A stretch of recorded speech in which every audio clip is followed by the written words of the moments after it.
diz que Deus gosta de filho pidão. É verdade. Sabe que Ele gosta daquele filho que fica lá, ah pai, ah pai, ah pai. Ele gosta dessas coisas, é engraçado, né? Tem gente que fala assim, ah não, Deus não precisa falar para Deus muitas vezes a mesma coisa não, que Ele sabe. Mas qual é o pai que não dá mais atenção para o filho quando ele fala mais vezes?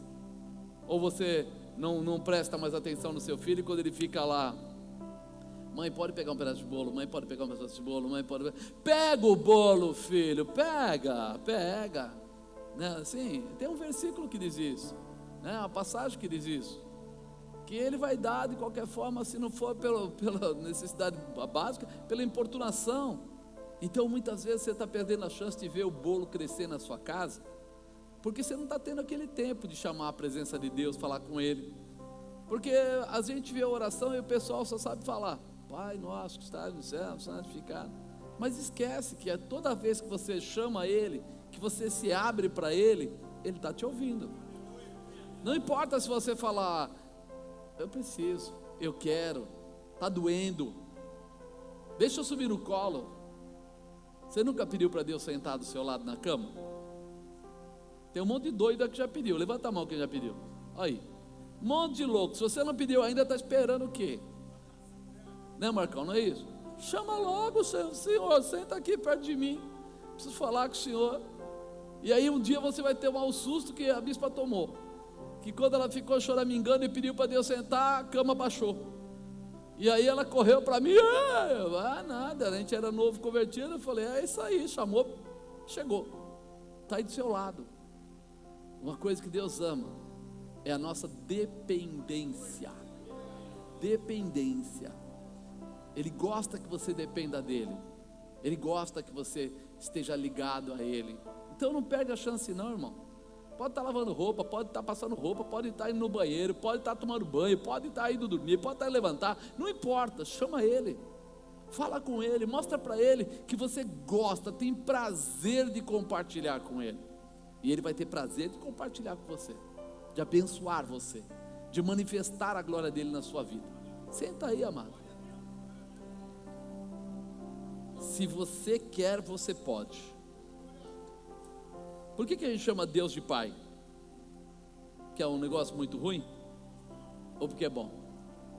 Normalmente a gente vê a figura de um pai como alguém que é o quê? Provedor, alguém que é zeloso, alguém, mesmo que às vezes não deu muito certo, que a sua vida não foi tão bem assim, que não aconteceu tudo exatamente como você esperava, mas a definição básica é essa, por isso nós chamamos Deus de Pai. E se Ele é provedor, né? Ele é chamado de El Shaddai, o Deus que alimenta, ou que amamenta, se for aí mais profundamente. E quer dizer o quê? Que Ele está pronto para chegar perto de você e dar aquilo que você precisa. Agora, a criança quando quer mamar faz o quê? Mas por que ela chora? Ela não podia só levantar o dedo? A mãe olhava e falava, ai que bonitinho, está com o dedo levantado, oh. Mas não ia dar uma mamar. Principalmente se for logo no começo que a mãe tem as dores dela lá no seio, aí que não dava mesmo. Mas ela fala, entre eu sentir a dor e essa criança berrar, é melhor eu dar logo e eu sinto a dor e ele mama. Deus está esperando você chorar nos pés dele, mas não chorar só de, não, é chamar a atenção dele, guardar um pedaço do seu dia. Quando a criança é pequena, ela mama quantas vezes por dia? O que ela puder, não é? Olha o Leandro falando, ele tinha uma esposa, agora ele tem só uma colega, porque na verdade agora ela é mãe, né? Está cuidando do bebê. E quando ele é pequeno ele mama bastante. Ele mama às vezes de 3 em 3 horas, de 4 em 4, de 5 em 5. E até tem umas crianças aí que é de 1 hora e meia, assim ou não? O nosso Fernando era de 1 hora e meia. A bispa falava, mas não é possível. Mas ela nunca deixava de dar mamar para ele. Quando nós começamos a vir para a igreja, a gente é bebê, a gente mama, alguns aí até de 1 em 1 hora, está lá choramingando no colo do pai, da mãe. Depois vai crescendo e começa a preferir as brincadeiras. A criança cresce um pouco mais, já reparou que você leva ela na festa, tem bolo, tem salgadinho, tem refrigerante, mas ela quer fazer o quê? Brincar. Ela se alimenta? Não. Ela passa às vezes 5, 6 horas numa festa, até mais, e a mãe fala assim, não adianta, ela não vai comer agora, ela só vai comer depois que ela voltar para casa, porque aqui ela vai querer brincar. Nós não somos assim? Deus fala assim, eu estou aqui dando um banquete para ele, querendo dar para ele o melhor, e ele só quer brincar. E brincadeira, meu irmão, sustenta? Não, brincadeira não sustenta. Brincadeira não alimenta, brincadeira não enriquece, brincadeira não fortalece, brincadeira não se completa na tua vida. Ou seja, se a gente pudesse pensar que nem a criança, a gente poderia tirar maior proveito de Deus. Tem que ser como criança na presença do Senhor, humilde, próximo, e também pensar assim, eu quero me alimentar de quem pode mudar a minha vida. Quem é que pode mudar a sua vida mais que Deus? Não tem. Então pensa um pouco, quantas vezes você está perdendo essa possibilidade? Eu coloquei como tema, assumindo a autoridade para fazer milagres. Fala, assumindo a autoridade para fazer milagres. Marcos capítulo 16, livro de Marcos capítulo 16,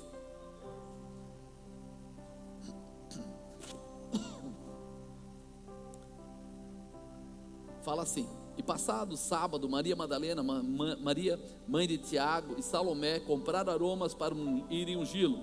No primeiro dia da semana foram ao sepulcro de manhã cedo, ao nascer do sol, e diziam umas às outras, quem nos revolverá a pedra da porta do sepulcro? Olhando viram que já a pedra estava revolvida, e era ela muito grande. Entrando no sepulcro, viram um jovem assentado à direita, vestido de uma roupa comprida, branca, e ficaram espantadas. Ele, porém, disse-lhes, não vos assusteis, buscai a Jesus o Nazareno, que foi crucificado, já ressuscitou, não está aqui, eis aqui o lugar onde o puseram. Mas ide, dizei aos seus discípulos e a Pedro, que ele vai adiante de vós para Galileia, e ali o vereis, como ele vos disse. Saindo elas apressadamente, fugiram do sepulcro, porque estavam possuídas de temor e assombro, e nada diziam a ninguém, porque temiam.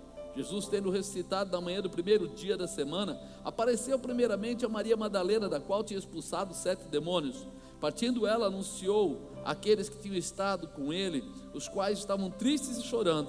Ouvindo eles que vivia e que tinha sido visto por ela, não o creram. Depois manifestou-se outra forma a 2 deles que iam de caminho para o campo, e indo estes, anunciavam-no aos outros, mas nem ainda estes creram. Finalmente, apareceu aos 11, estando eles assentados juntamente, lançou-lhes em rosto a sua incredulidade, dureza de coração, por não haverem crido nos que o tinham visto, já ressuscitado. Amém? Esse povo aqui conhecia Jesus? Sim.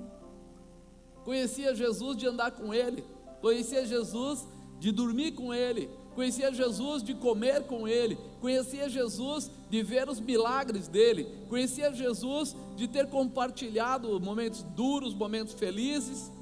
Conheciam Jesus, conheciam a palavra, eles declararam aqui, que não estavam acreditando, mas eles sabiam que Jesus tinha falado, que derrubariam aquele templo, e em 3 dias ele se reergueria.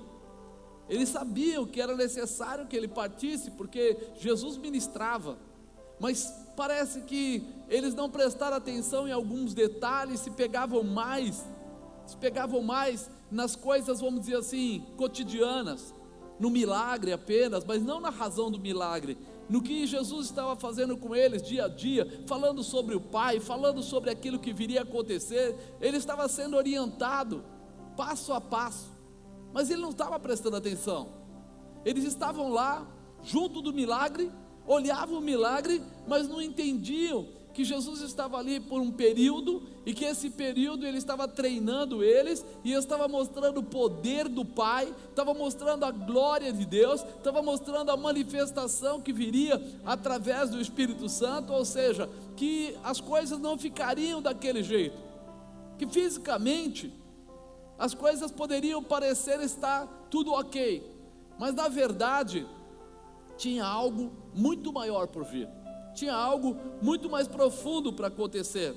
Além da salvação, o Senhor Jesus preparou para nós, para Ele, para cada um de nós, algo muito maior, que vai além do nosso entendimento humano. Quantas vezes você veio na igreja? Quantas vezes você entrou por aquela porta? Quantas vezes você abriu a sua Bíblia? Quantas vezes você ouviu músicas do prostrado ou de qualquer outro louvor e adoração? Quantas vezes você abriu no Facebook, viu uma pregação e até olhou a pregação?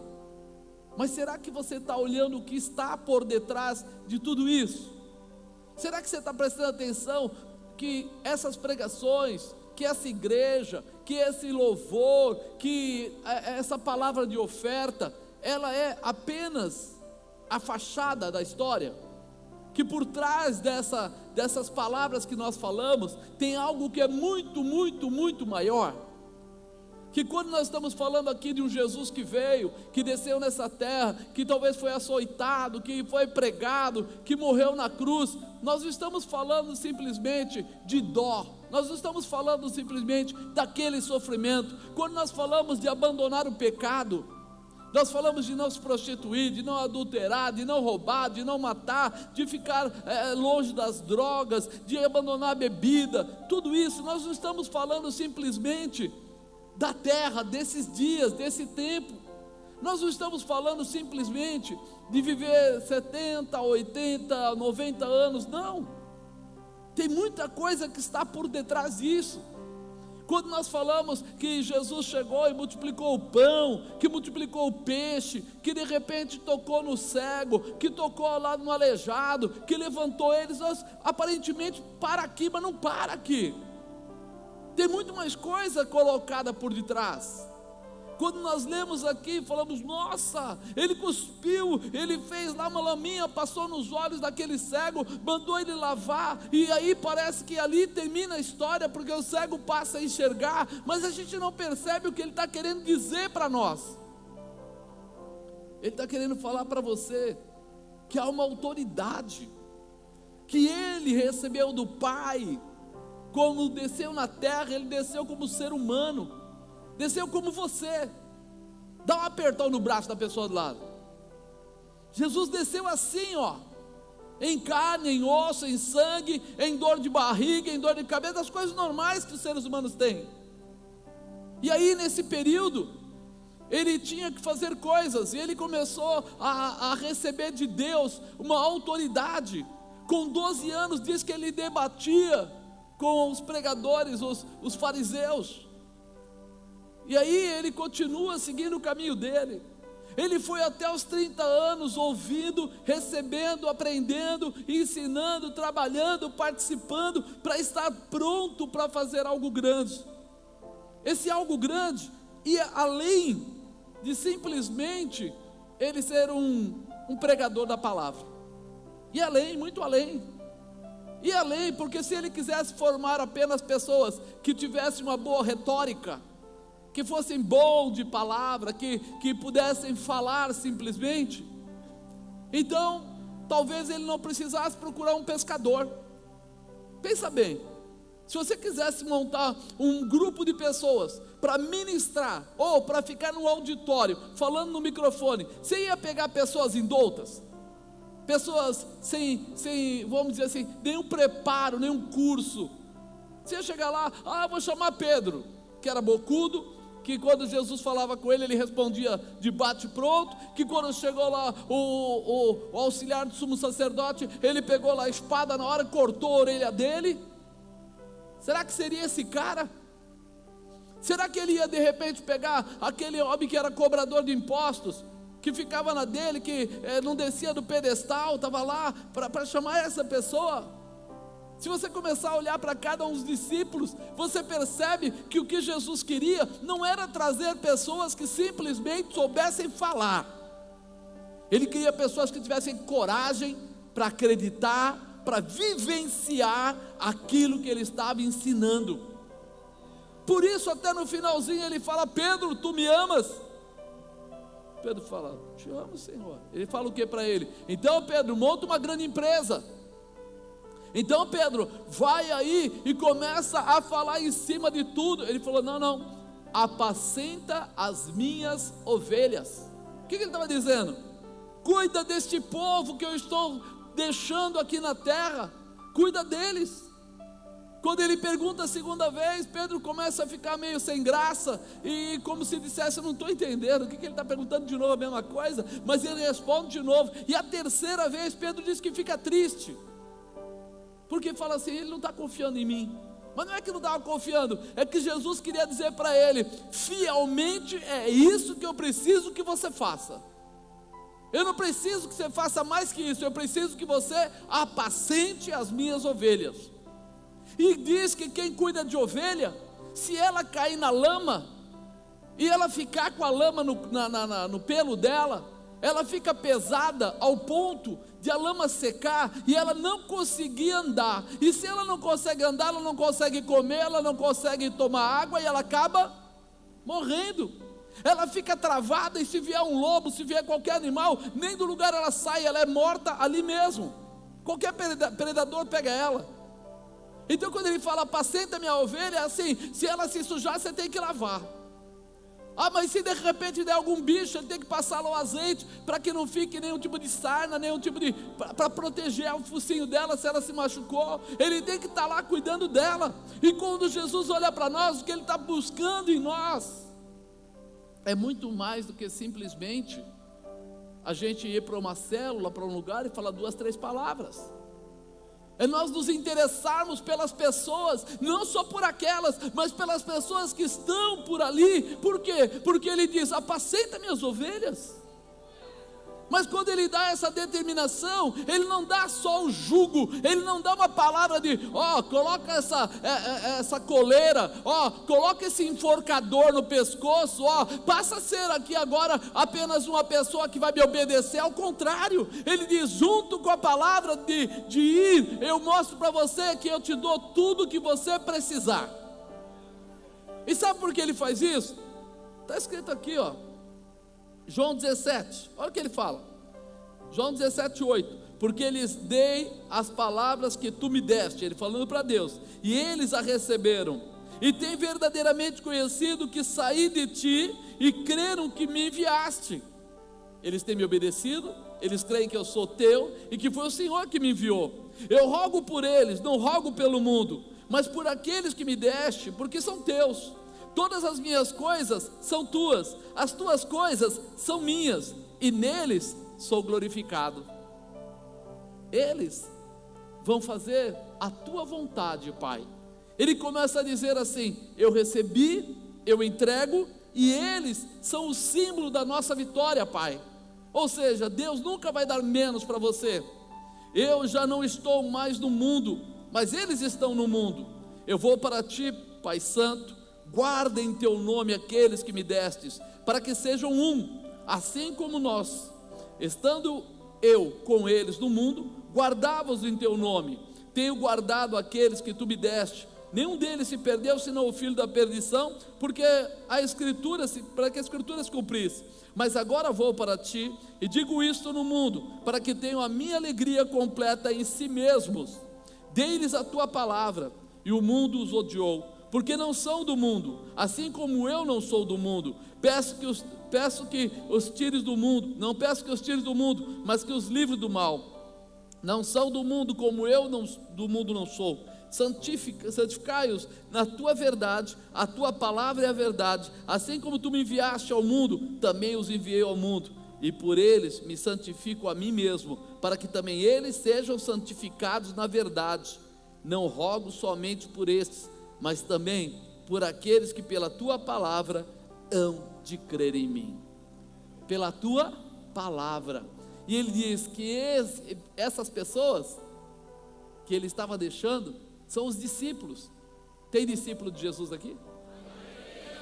Ele está dizendo para o pai dele: vocês não são do mundo, como ele não era do mundo. Ele está querendo dizer assim, que você tem a herança que vem do Pai. Você tem herança, e ela chegou a você através de Jesus Cristo. E Ele não está aqui para dizer assim: Senhor, eles vão trabalhar, seja lá o que for. Ele vai dizendo que é para guardá-los, para guardar cada um de nós, para nos abençoar. É como se ele dissesse: eles têm o meu DNA, eles assumiram a minha palavra, eles abandonaram o pecado, eles abandonaram a mentira, eles abandonaram a prostituição, eles abandonaram o adultério, eles abandonaram o mundo em si, para viver a minha palavra, Pai. E a minha palavra é a tua palavra, foi o Senhor que deu, e eu entreguei a eles. É uma corresponsabilidade.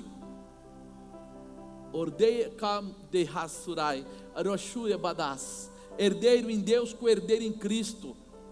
É uma ligação íntima de pai para filho que toca na sua vida. Essa manifestação é o cumprimento da promessa.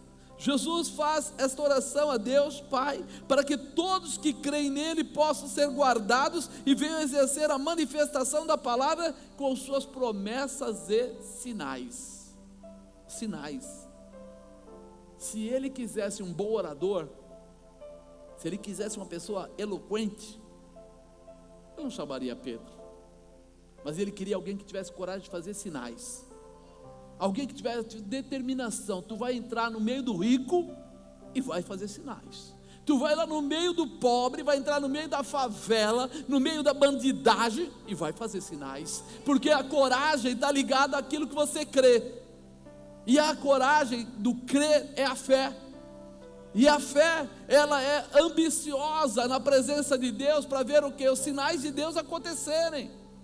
Então, quando nós olhamos para isso, nós percebemos que Jesus não precisa da tua grande capacidade, não precisa de todo o seu dinheiro, não precisa de toda a sua força, porque seja lá o que for necessário, Ele entrega na sua mão, para que você tenha para fazer, para que você possa fazer.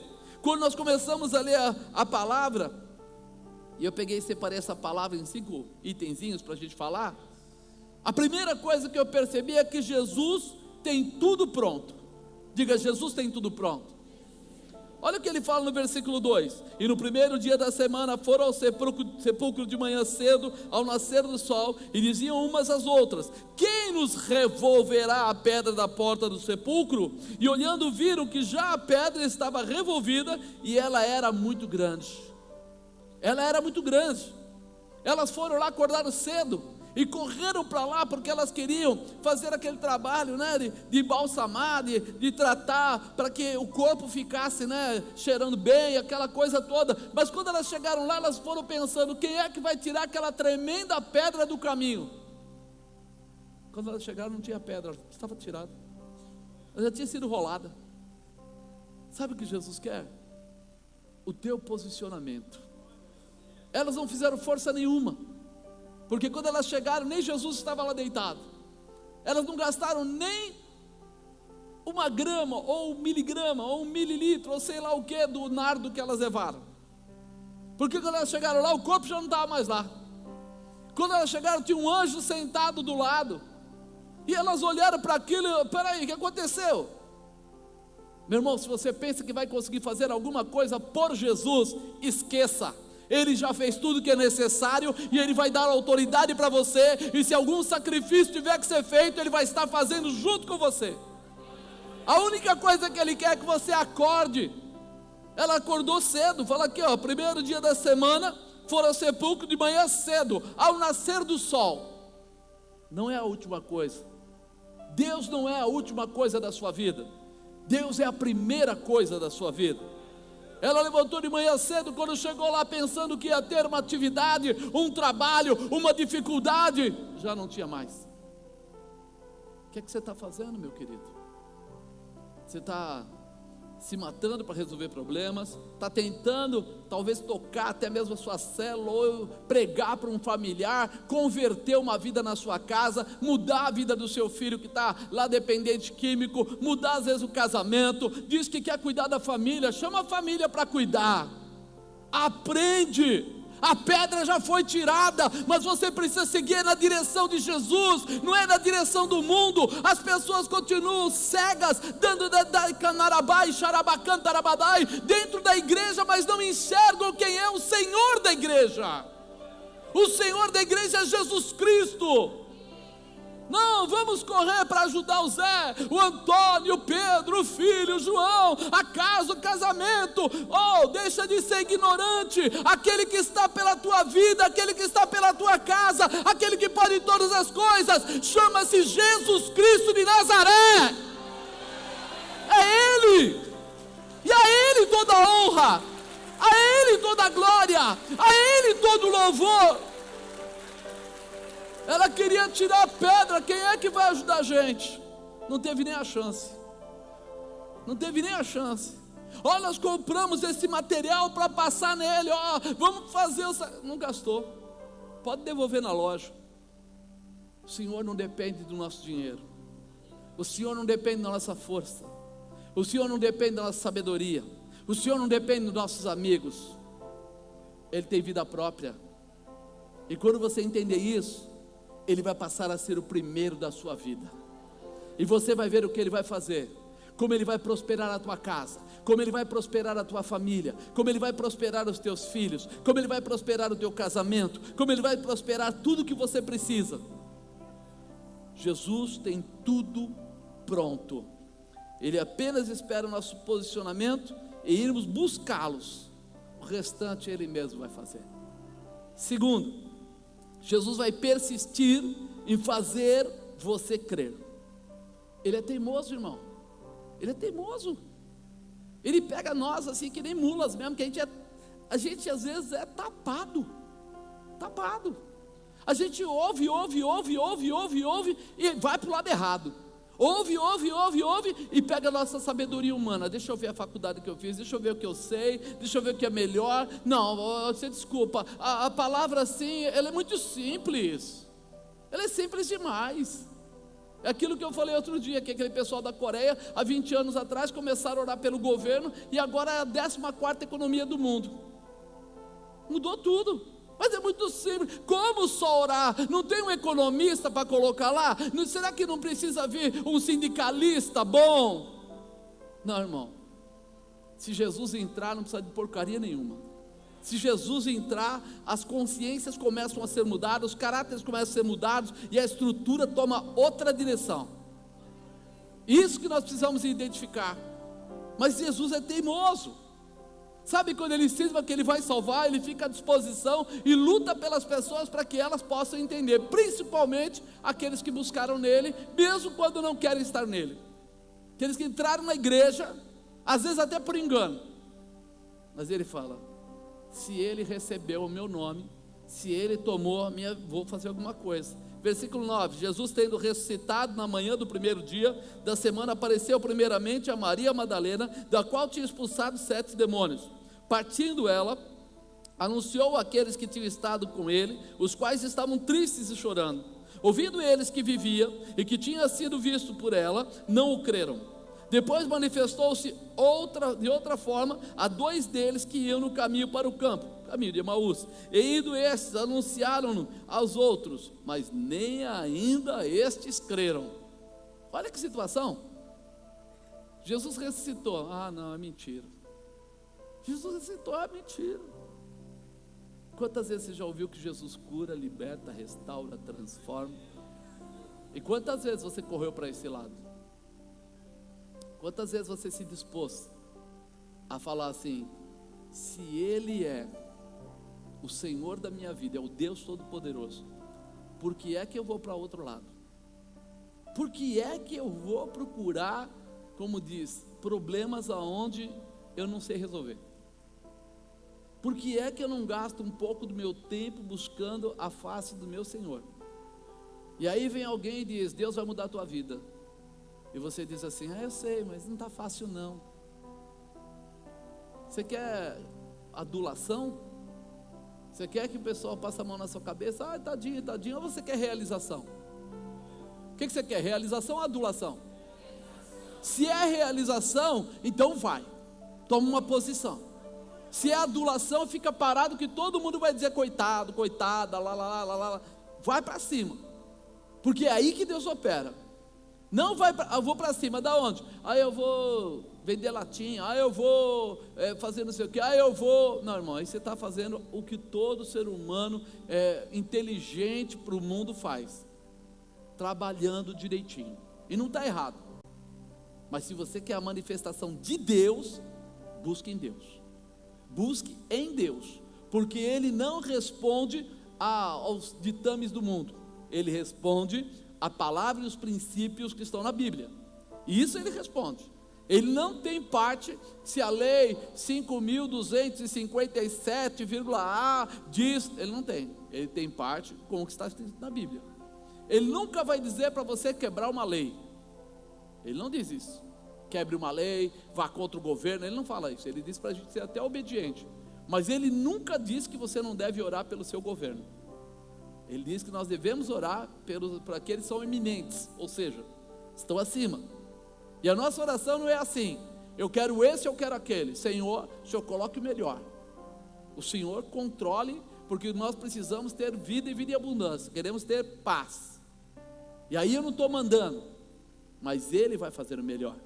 Eu preciso entender que Jesus tenta mostrar para a gente qual é o caminho, e nós tentamos mostrar para Jesus que o caminho dele é fraco. Quantas vezes você já ouviu isso? Quantas vezes você já ouviu, de repente, as pessoas irem perguntar para um líder espiritual: o que eu devo fazer? Ele fala assim: vai por ali, passa por aquela porta assim, e a pessoa pega e vai para aquela. Aí você fala: não, o que aconteceu? Eu mandei ele para lá, ele está lá. Não, sabe o que é? Eu senti. Sentiu? Eu vejo que tem falta de entendimento ou de inteligência. Porque se você escolhe sentir, para que eu vou ficar preso na igreja? Se é para sentir, vai ser um médium legal, um médium lá, fica lá recebendo as coisas lá, não sabe nem de quem. Mas se você realmente quer ver a manifestação de Deus, entre pelos princípios da palavra de Deus, e aí você vai receber. Apóstolo, mas desculpa, mas eu não confio no meu líder. Irmão, você está morando numa casa que você não confia e está morando lá dentro para quê? Para cair o telhado na sua cabeça? Ou você é corajoso demais, ou você é burro demais. Tem um problema. Eu estou dentro da casa, acho que essa casa vai cair, eu não confio nela. Sai de baixo. Se você não confia no seu líder, está fazendo o que debaixo dele? Então eu preciso escolher: eu sigo a Bíblia ou não sigo a Bíblia? A Bíblia diz que eu obedeço o meu líder espiritual. Então eu vou ficar pela Bíblia, eu vou obedecer. Por quê? Porque quem te honra não é homem, é Deus. Se você seguir a palavra, for fiel, quem vai te guardar é o Senhor. E é aí que começa a mudança espiritual de quem crê. Seguir a Deus, ser fiel a Deus, ouvir a voz de Deus. Porque muitas vezes, Deus está nos colocando em momentos difíceis para tratar o nosso caráter, para mudar a nossa visão, para confrontar a nossa formação. Sabe por quê? Resumindo, nós fomos formados por seres humanos muitas vezes tortos. Nossos pais eram maravilhosos, mas eles tinham uma convicção humana. E quando ele tem uma convicção humana, eu tinha um amigo que o pai dele falava assim: se você chegar aqui em casa e apanhar de alguém, você apanha a segunda vez. Por isso bata lá, mas não chega aqui machucado. Convicção espiritual humana. Jesus ou Deus fala o quê? Se der um tapa na sua face, faz o quê? E o pai dele falava o quê? Se der um tapa na sua cara é porque você é frouxo. Bateu na tua cara é porque você é frouxo. Bate primeiro. Cá para nós, sabe aquela história? Cá para nós antes ele do que eu. Se alguém for perder, que perca ele. Vai vender o carro, vai lá, passa uma massinha, passa uma tintinha, diz que está tudo bem, depois a gente resolve o problema. Esquecendo o dinheiro em cima do balcão, pega logo. Você não sabe se a pessoa volta ou não, segura no bolso. Se ela não voltar, pelo menos está no bolso certo. A gente foi criado numa convicção. Nós fomos criados em algumas sabedorias. E depois nós crescemos, vivemos e às vezes formamos a nossa família com a sabedoria que veio da forma diferente da palavra de Deus. Ensina teu filho no caminho que ele deve andar, e depois que ele crescer, ele não se desviará dele. Que caminho é esse? Bíblia de Deus. Se isso é Bíblia, então eu preciso dar uma repassada no que eu estou fazendo. Porque quantas vezes eu troco Deus pelas outras coisas? Sabe o que é? É porque senão eu tive que ir, senão eu tive que fazer, senão eu tive que pegar, senão eu tive que... Porque nós somos, desculpa o termo, frouxo. Porque nós ainda não estamos convertidos de verdade. Quando nós estivermos convertidos de verdade, nós vamos analisar. Isso prejudica a minha intimidade com Deus. Para. Mas senão meu amigo vai embora, nunca mais falar comigo. Se ele for embora e nunca mais falar com você, porque ele não era seu amigo porcaria nenhuma. Porque quando você era do mundo e tomava todas as canas e fazia coisa errada, ele ainda batia na sua cara, você batia na cara dele e continuava os dois juntos. Agora porque você disse um não, ele vai embora? Tem alguma coisa errada nessa história. Então vamos começar a aprender a lidar com isso. Jesus levou eles, foi andando aqui, você vê, ele vai falando cada vez, e nem assim o creram, e nem assim o creram, e nem assim o creram. Se ele não perseverasse em enviar profetas para alcançar, provavelmente eu e você ainda estaríamos no mundo. Fala a verdade. Quem aqui ouviu a palavra assim, Jesus te ama, e já aceitou Jesus e já foi para a igreja? Engraçado, ninguém, né? Aí Jesus mandou um, falou, mandou dois, falou, mandou três, falou, mandou quatro, falou. Aí um dia, não sei o que deu lá, um bode, um quiprocó, e você acabou indo na casa de alguém, recebeu oração, aí apareceu numa igreja, aí estava tudo quebrado, todo moído, todo estragado, e creu. Aí recebeu a Jesus. Agora, essa visão é que Jesus tem, lutar por cada um, até os antigos crentes, os novos crentes e aqueles que não são crentes. Quanto tempo tem gente lá fora falando? Outro dia apareceu até na internet que um deputado que é um cabo, ele é usado por Deus, e ele chegou lá, deram a tribuna para ele, e ele falou: deputado João Willis, assim diz o Senhor, você vai se converter, você vai largar a visão de ser gay, vai casar e vai ter 2 filhos. O pessoal queria matar ele, o pessoal do PSOL, do PT, ela queria matar ele. Que está falando? Que esse cara é doido. Ele falou assim: é palavra profética, vai se cumprir, por bem ou por mal vai se cumprir. Ele acredita em Deus, irmão. Ele acredita na palavra profética. E se fosse um de nós, a gente tinha coragem? Na tribuna, na frente de todos aqueles deputados, do lado não sei quem, podendo ser processado, podendo não sei o quê, podendo... O profeta, ele sabe que vai sofrer consequências, dificuldades, mas ele sabe que aquele que o chamou, que o alistou, é fiel para guardá-lo. No meio da dificuldade ele vai ser restaurado. Por isso é que nós falamos assim: se fizeram isso por nós, se tiveram a paciência de mudar a nossa estrutura, que tal nós termos a paciência de mudar a estrutura das outras pessoas, de exercer o que Jesus exerceu por nós. Terceiro, autoridade e fé andam juntas.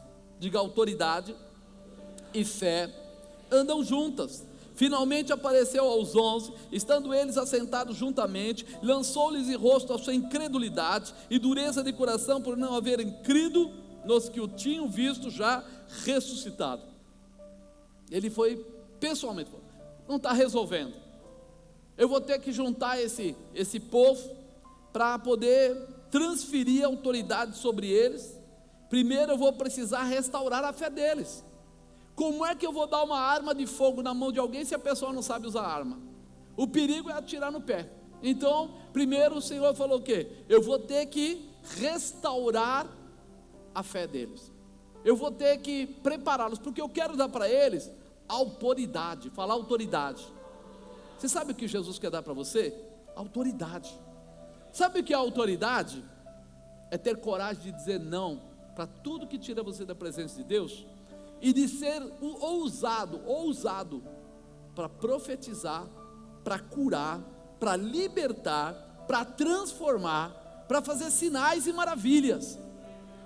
Você tem que ter a autoridade, mas para ter autoridade você tem que ter fé primeiro.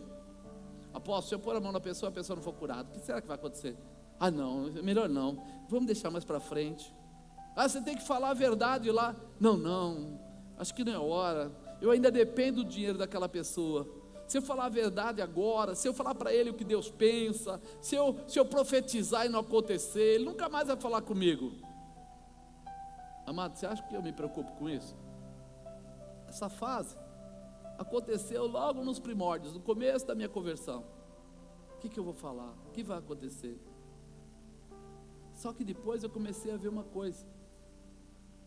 Quem me ama muito, de verdade e profundamente, é aquele que me salvou.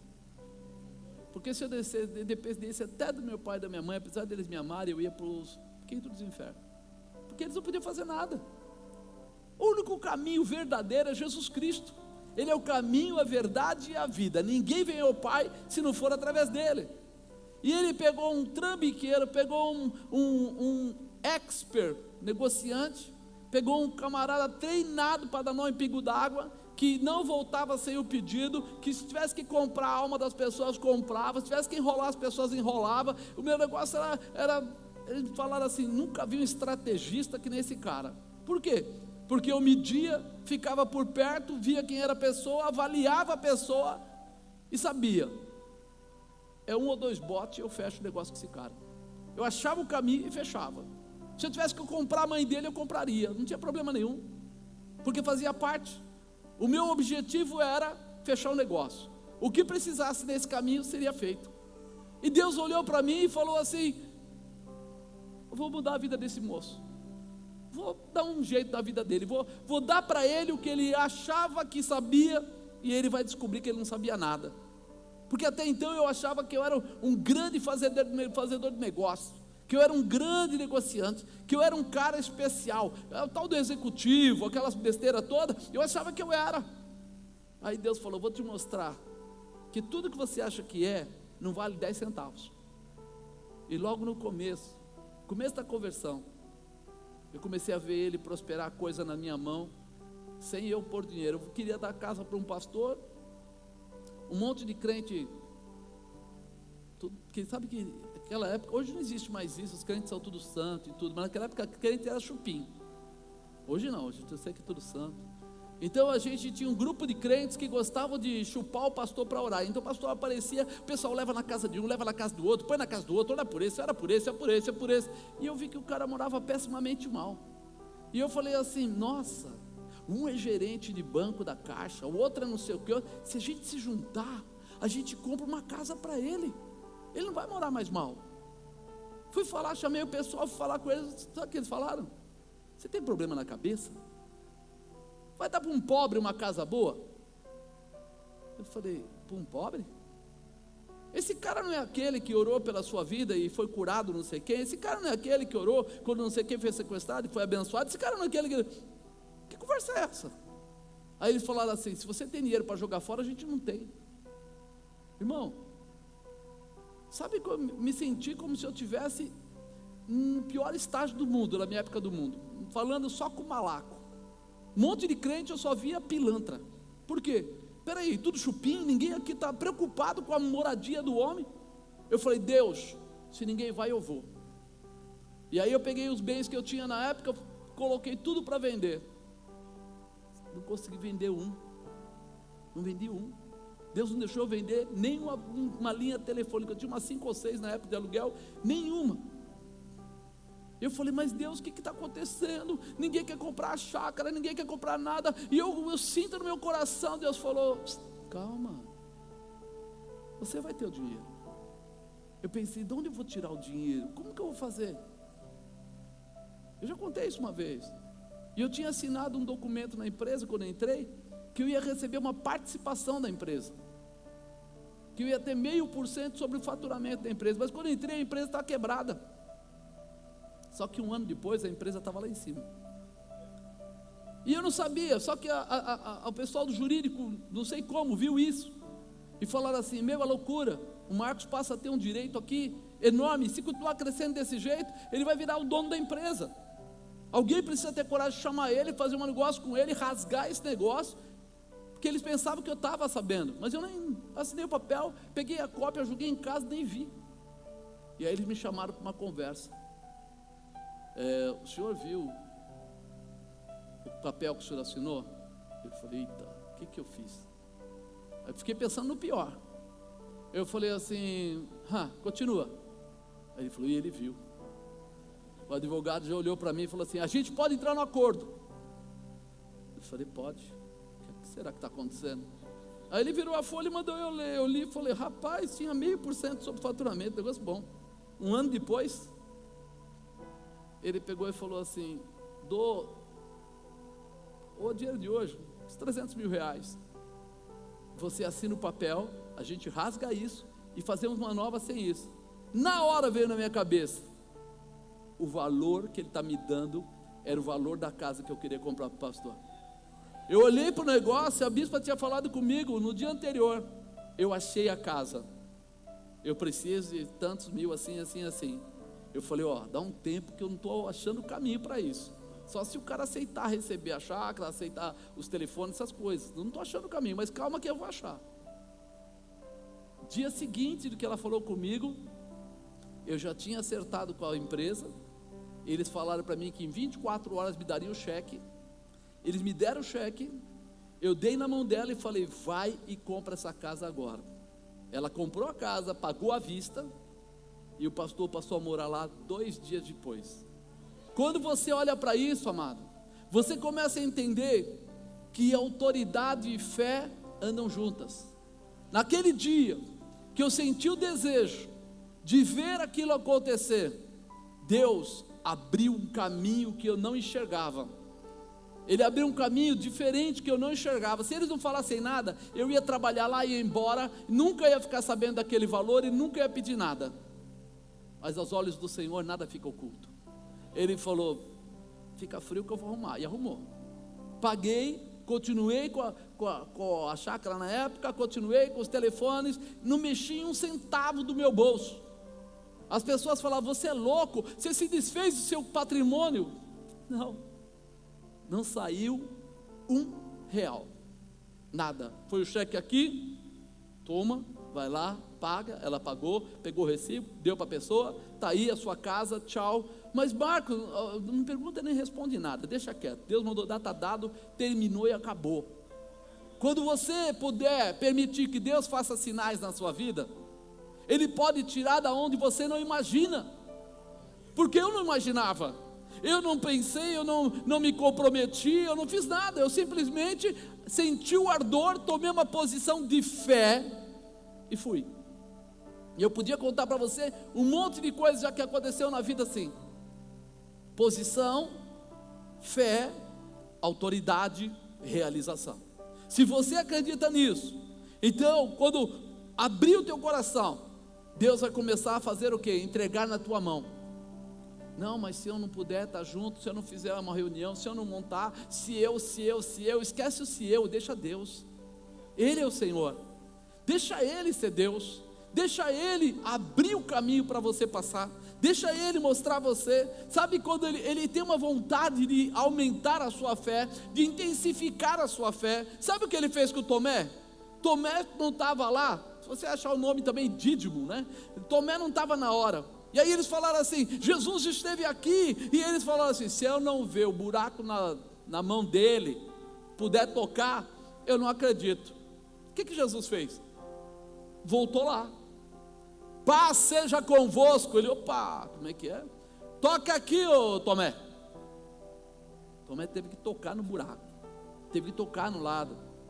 Jesus, Ele não tem dificuldade nenhuma de fortalecer a sua fé, de acrescentar a sua fé.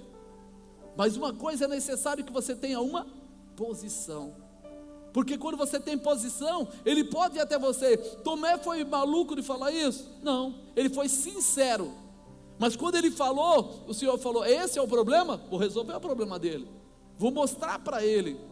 Se você não orar pelo enfermo, se você não começar a abençoar, não começar a tomar uma posição na área financeira, na área de saúde, na área da família, você nunca vai ver o sinal de Deus chegar na tua vida. Ele nunca vai poder dizer, toca aqui. Está com dúvida? Toca aqui. Porque você não vai, você não começa, você não se projeta, você não se movimenta. E os dons, para quem são os dons? Para quem que é? Para quem você acha que são os dons? Olha para o irmão do lado, pergunta para ele, é para você? Porque pensa bem, os dons diz que são para aquilo que for útil. O dom de cura é para quê? Para curar. Dom de revelação é para quê? Para trazer a revelação às pessoas. Quando nós entendemos a manifestação, nós falamos assim, quer dizer que Ele só pode me dar se eu for utilizar. Ele só pode trazer na minha vida se eu for utilizar, porque se for simplesmente para ficar por ficar, o que você quer? Eu quero os dons, para quê? Para nada. Primeiro que você não vai ter coragem de começar, e aí não vai ter a manifestação. Então olha para isso, autoridade e fé andam juntas. Eles teriam que sair dali convictos que Jesus não os abandonou, mas que apenas abriu mão do corpo carnal para se estabelecer no espiritual. Se ele se estabeleceu no espiritual, e diz a Bíblia que ele é onipresente, onipotente e onisciente, será que ele está aqui? E ele está se alegrando de olhar para você? Ele está se alegrando, olhando para você, encontrando uma pessoa. Deus é Deus e não tem conversa. Mas se vier frio, Deus é Deus. Se vier chovendo, Deus é Deus. Mas pode contar com você? O que você acha? Deus pode contar com você? Está preparado para ter a determinação e exercer o chamado? Porque é tão, meu irmão, é tão simples. A pessoa fala assim, mas é porque eu preciso que o senhor ore, porque eu, amado, quando eu comecei a ir para a igreja, eu não sabia, eu nunca tinha lido a Bíblia inteira, os pedacinhos, porque eu nem lia, meu pai lia, e fazia às vezes eu e a pastora Nilza ler, quando a gente voltava da escola, né, meu pai ficava esperando, meu pai ficava no quarto, e aí a hora que a gente entrava os dois, plaque, a porta do quarto abria, eu falava, meu Deus, ele está acordado, e pior que ele sempre estava acordado. Aí ele ia até nós, dava a Bíblia e falava para mim ou para a pastora Nilza, lê um trecho pequeno. Aí ela lia, ele falava para mim, o que você entendeu do que ela leu? Aí eu falava, ele dizia, está certo, ele dizia, está errado, não é assim, mas trechos pequenos, 3, 4 versículos. Daí ele fazia uma oração e falava, vou dormir que é tarde, né? E ia embora. Ele esperava a gente chegar 11h30, meia-noite, todos os dias, para fazer isso. Será que você tem feito isso com seu filho? Será que você tinha essa pegada de ficar à meia-noite esperando ele chegar? E olha que às vezes eu vinha cabuloso, como dia, né? Aquela história, mas como meu pai era muito correto, muito certo, a gente não tinha nem coragem de dizer não. Se ele chegasse, a gente ia falar, tá bom, vamos ler, vamos lá. Lia, para ele descansar. Porque ele falou o quê? Para um homem que era 100% certo, um homem que falava de Deus direto para nós, sendo católico, mas falando de Deus sempre, acreditando em Deus sempre. Mas será que nós estamos fazendo isso pelos nossos filhos? Nós estamos fazendo isso pela nossa família? Ou a gente está cansadinho, está esgotadinho? Aquilo que você semear, isto também você colherá. A gente achava ruim, assim, ai meu Deus, será que o papai está acordado? Ele está acordado. Eu tenho mais 2 irmãos, nós somos em 4. Eu estou aqui, sou pastor, pastora Nilza é pastora. Os outros 2, que um morava no sul e o outro também não vivia muito em casa, eles não se converteram até hoje. Mas a semente que ele plantou deu fruto. Um por 30, um por 60 e um por 100, porque essa igreja tem mais de 1000 pessoas. Então ele pode, se ele estivesse vivo, ele diria, frutificou aquilo que eu semeei. Agora é hora de você começar a semear. Teus filhos, tua família tem que começar a saber quem é Deus, tem que começar a viver a promessa de Deus. O teu vizinho, a tua irmã, o teu cunhado tem que viver a promessa de Deus, e você é a ferramenta que vai impor a mão e vai fazer milagre. 4, não acontecerá milagre sem fé. Diga, não acontecerá milagre se não houver fé. Disse-lhes, ide por todo o mundo, pregai o evangelho a toda criatura. Quem crer e for batizado será salvo, mas quem não crer será condenado. Estes sinais seguirão aos que crerem. Em meu nome expulsarão os demônios, falarão novas línguas, pegarão nas serpentes, se beberem alguma coisa mortífera não lhes fará dano algum, porão as mãos sobre os enfermos e os curarão. Agora os discípulos estavam prontos a receber a incumbência de fazer milagres, porque a fé havia sido restaurada. Agora eles entenderam, Jesus morreu fisicamente, mas Ele ressuscitou, Ele está realmente da maneira que Ele declarou, agora Ele está de volta para subir ao Pai, preparado para deixar sobre nós uma nova autoridade. Será que você acredita no poder de Jesus Cristo? Você está pronto para falar: Jesus, usa a minha vida? Ou você é daquele: dá para orar por mim? Você pode orar? Ou você é aquele que ajoelha e ora? Você é aquele que clama, é aquele que põe a testa no chão, a boca no pó, como dizia antigamente. Hoje alguém vai pôr a boca: ai, esse chão está contaminado. O chão pode estar contaminado, mas o teu Deus libera você de todo mal. Nós precisamos aprender isso. Sabe como a gente aprende? Colocando em prática. Se coloque para orar de joelho, com a testa no chão. Comece a invocar a manifestação de Deus. Eu falo que Deus foi tipo assim, brincando comigo desde jovem. Eu tinha dois tios que eram crentes, dois lugares, um Brasil para Cristo, outro presbiteriana, nada a ver. A gente nem andava perto, mas um dia eu estava sentado, tinha uns 8 anos, sentado lá, e eu vendo meu pai conversar com a minha tia, e ela falou assim: o meu filho lá, o Enir, acho que era lá, né? Ele quando ele quer alguma coisa de Deus, seja lá o que for, ele põe a testa no chão e clama, e fica lá o tempo que for necessário. Eu falei: nossa, esse cara era todo bonitão, né? Bem sucedido. Eu falei: uau, que coisa interessante. E aí 2 possibilidades eu tive de experimentar isso antes de ser crente. Uma com minha mãe com uma dor de estômago muito forte, não passava, e eu fui lá e fiz isso. Coloquei a testa no chão, no lado da cama dela, e falei: Deus da minha tia, Deus do meu primo, não sei nem como falar, mas diz que se eu colocar a testa no chão, o Senhor responde. E eu comecei lá a pedir. Ela foi lá, vomitou o que tinha que vomitar, falou: a dor passou. Que legal, mãe, que bacana, tal. E outra vez, foi uma chuva intensa que estava caindo, e eu precisava ir para a escola, tinha uma prova, e eu sabia que se eu não fizesse aquela prova, depois ia ser chamado oral, e se tinha uma coisa que eu tinha mais medo do que do diabo, era chamado oral. Chamado oral eu sabia, não dá para colar, não dá para fazer nada, eu vou entrar pelo cano, esse negócio não vai ficar bom. E aí eu fui até a janela, olhei para fora e falei: eu tenho 15 minutos para essa chuva acabar.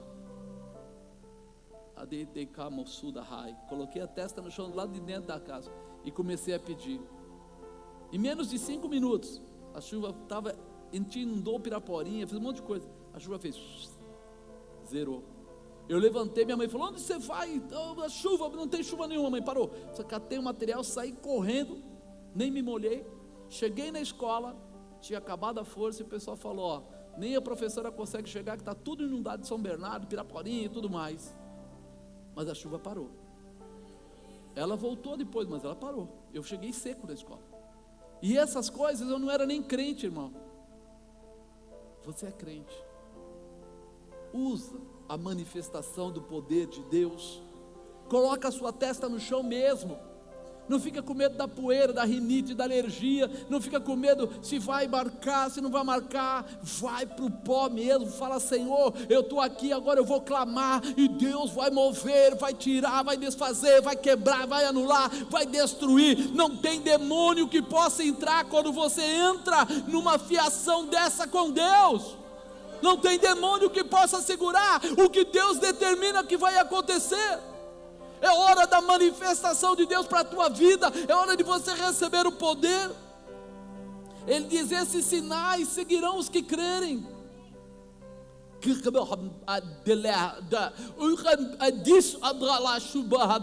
Aquele que crê não tem dúvida.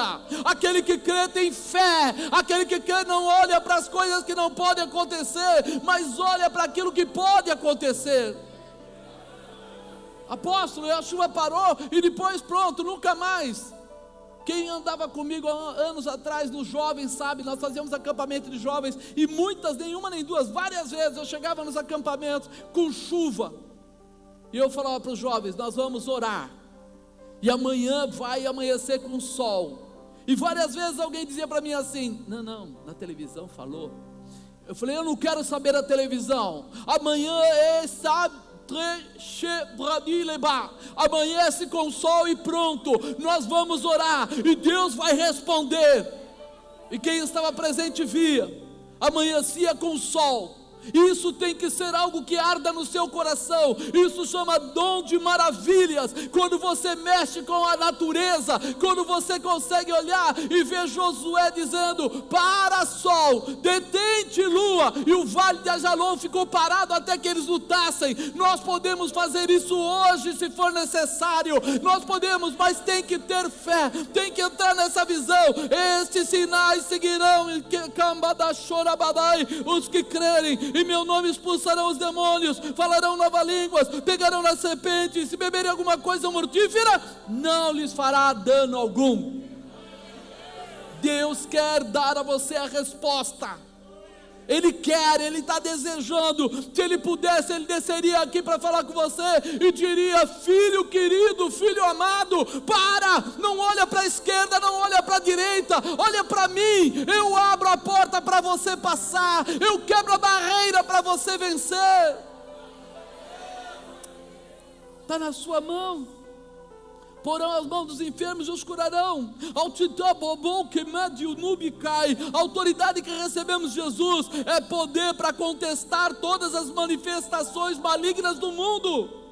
Repete comigo: a autoridade que eu recebo de Jesus é poder para contestar todas as manifestações malignas do mundo. O diabo vai tentar, mas quando você está com Deus, você é superior. Não porque você é superior, mas porque Deus é superior e está em você. Eu estou nele e ele está em mim. Daí você vai pedir, vai orar e vai pedir, e tudo que você pedir orando vai acontecer.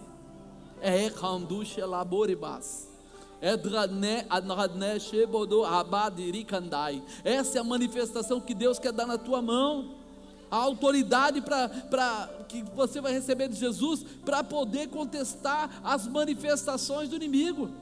Os dons são ferramentas. Os dons são ferramentas para você enxergar o que a carne não enxerga, para você ter a visão daquilo que vai acontecer, para você ter autoridade para realizar. Quinto e último, Jesus confirma a autoridade com sinais. Diga: Jesus confirma a autoridade com sinais. É o selo que Ele bate em cima da sua solicitação.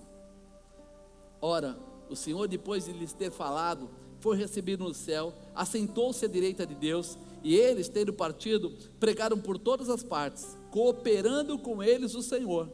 O que o Senhor estava fazendo? Cuidando deles, cooperando com eles, apoiando eles. Você nunca vai sozinho. Se você estiver aliançado com o Senhor, Ele vai estar com você. Se você estiver realmente preparado com Ele, Ele vai responder. Ele fala: cooperando com eles o Senhor e confirmando a palavra com os sinais que se seguiram. Confirmando a palavra. Ele disse que estaria contigo. Ele disse que você não está só. O versículo diz: maior é aquele que está contigo do que tudo que está no mundo. Quem é que está contigo? A manifestação de Cristo, através do Espírito Santo, está colocado na sua vida. E o que você vai fazer com isso, amado? O que você vai fazer com isso? Se eles apenas recebessem a ministração, provavelmente continuariam a terem dúvidas e a fé não se estabeleceria. Se eles não vissem, eles não iam acreditar. Eles precisavam ver. Por isso o próprio Jesus se posiciona para confirmar os milagres e sinais através dos seus discípulos fiéis. Confirmar os sinais através dos seus discípulos fiéis. Tem discípulo fiel aí? Tem discípulo que está negando a carne. Tem discípulo que está colocando Jesus em primeiro lugar na sua vida. Tem discípulo que tem coragem de dizer: olha, eu não posso porque eu tenho algo maior para fazer. Algumas pessoas me perguntam assim: por que você veio para a igreja com tanta vontade? Porque eu conhecia muito do mundo. E como eu conhecia muito do mundo, o dia que eu encontrei Jesus, Eu falei assim, eu estava enganado. Eu achei que poder era outra coisa. Eu achei que sabedoria era outra coisa. E agora eu encontrei a verdadeira sabedoria. Agora eu encontrei o verdadeiro poder. Agora eu encontrei aquilo que sobrepuja, passa por cima de tudo que eu já vi lá fora. E olha que não foi pouca coisa não, irmão. Eu falo sem medo de errar, que pouca gente teve a chance que eu tive de conversar com gente grande mesmo, donos de grandes empresas, diretores de multinacional, de ser convidado para ir numa festa da Volkswagen dentro de um navio, só para diretores de coisa de empresa, essas coisinhas pequenas assim. Só que eu descobri alguém maior, alguém muito melhor. Eu descobri alguém que primeiro curou a mim mesmo, e depois, cada vez que eu orava, eu ia vendo pessoas sendo abençoadas. E eu descobri que aquele pessoal não tinha essa capacidade. Aquele pessoal não conseguia fazer isso. Eu falei, Senhor, me perdoa pela minha ignorância. Eu fui muito ignorante, ao ponto de achar que eu sabia alguma coisa. Daí, meu irmão, eu falei, eu quero é mais. Por isso que em 8 meses eu era diácono. Em 1 ano e 3 meses eu era evangelista. Em 2 anos e menos de 2 anos e meio eu estava dirigindo uma igreja. Aí você fala assim, mas que curso de teologia você tinha feito nessa época? Aquela que vai para o chão, que põe a testa no chão, aquele que, mas o senhor não fez o curso, então como é que cresce? Meu irmão, se você ficar na mão de Deus, você cresce ou você cresce. Não tem mais ou menos. Se você não crescer, Ele te pega no colo e arrasta você e te leva. Mas ninguém vai parar você. Situações que aconteceram na vida, a bispa estava comigo, tinha até um pessoal lá na época, e eu entrei numa casa, me levaram para ministrar, era até um ponto de pregação nossa na época, e eu chego lá, e deu de cara com um pastor formado, batista, daqueles que estuda e conhece a Bíblia toda sem abrir ela, fala todos os versículos para você. E eu nessa época, novo, pequeno preparo, e eu olhei para aquilo e falei, Deus me ajuda, porque eu conheço esse pastor, ele hoje se tornou um grande amigo, mas na época ele vai me esmerilhar, ele vai pisar. E eu comecei a falar com o Espírito Santo, se o Senhor não me ajudar, e ele fez questão, ele passeou pela Bíblia, e foi citando versículos e perguntando para mim, o que você acha desse, por que isso, por que aquilo, e eu falando, ele está mostrando para todo mundo, que ele sabe, eu não sou preparado como ele, e eu tenho que dar uma boa palmatória. Ele era e é muito bom. E aí eu vi aquilo tudo, eu falei, Espírito Santo, se o Senhor não entrar na parada, eu vou sair daqui com, como disse, com a cabeça no meio das pernas e com vergonha, mas eu estou aqui, eu não vou voltar atrás, eu vou ministrar depois dele, e depois de ministrar, eu vou orar, eu vou abençoar as pessoas. E eu não senti absolutamente nada. Sabe quando você fala assim, estou vazio, mas só pedindo a misericórdia. E quando ele falou assim, pastor Marcos, fique à vontade, transcorra sobre a palavra. Eu falei, ai, ai. Abri a Bíblia, li o primeiro versículo, não consegui ler o segundo, porque ali o Espírito Santo me tomou. Revelou a vida dele do começo ao fim, desde criança até aquele momento, e abriu a enfermidade que ele estava, e que nem a mulher dele sabia. Todo mundo que estava naquele lugar foi revelado a fundo, a detalhe. E quando terminou, ele estava de joelho nos meus pés, e eu falei, que é isso? Ele falou, você sabe o que eu fiz, você sabe, me perdoa. Eu falei, eu não tenho como perdoar. Ele falou assim, você sabe, me perdoa, por favor, eu não consigo sair daqui se não me perdoar. Eu dei um abraço nele e falei, não existe perdão, porque para mim não houve problema. Se tornou um grande amigo. Quando eu abri a igreja, foi uma das pessoas que me prestou cadeira e outras coisas. Você precisa saber que você pode não ter os cursos que as pessoas têm lá fora, mas você precisa ter a manifestação de Deus. Porque se Ele for na tua vida, não importa quem seja, não importa o tamanho do pregador, não importa o tamanho do empresário, não importa quem quer que seja, o Senhor é o teu pastor e nada te faltará. Ele vai te levar a deitar nos campos verdes, a ficar lá tomando das águas tranquilas. Você vai se regozijar diariamente, mesmo no meio da tribulação. Você vai saber: há um Deus que peleja a minha causa, há um Deus que cuida de mim, há um Deus que tem olhado para mim. Porque não é as coisas do mundo, as coisas do mundo são comuns. Conhecer a palavra até o diabo conhece. Viver a palavra é que é para o crente. Colocar Deus em primeiro lugar, é fácil. Não, hoje eu não estou afim, está chovendo lá fora, eu não vou, então eu vou colocar Deus em primeiro lugar. Mas quando você tiver que falar para a sua família, espera, porque esse tempo é o tempo de Deus, e eu vou ficar para Deus. Você não dá valor para a sua família, você não dá valor. Ao contrário, irmão, quem pode mudar a minha vida e a vida da minha casa, dos meus filhos, é o Senhor dos Senhores. Se Ele for por mim, estou vencido, estou ganhando, está realizado, a estrutura é nossa. O próprio Jesus se posiciona para confirmar os milagres, os sinais, através dos seus discípulos, mas dos seus discípulos fiéis. Fiel eram aqueles que obedeciam, fiel eram aqueles que criam nas promessas de Jesus. Será que nós somos discípulos fiéis? Pensa aí. Se você for, então, com certeza os sinais vindos de Jesus vão seguir as suas orações. Quando você orar, vai acontecer. Quando você clamar, vai acontecer. Não tenha medo, não tenha dúvida. O único medo que você tem que ter é se você faz de conta que é crente. Aí tenha medo, porque quem faz de conta que é crente, imagina que tem a proteção de Deus, mas não é a verdade.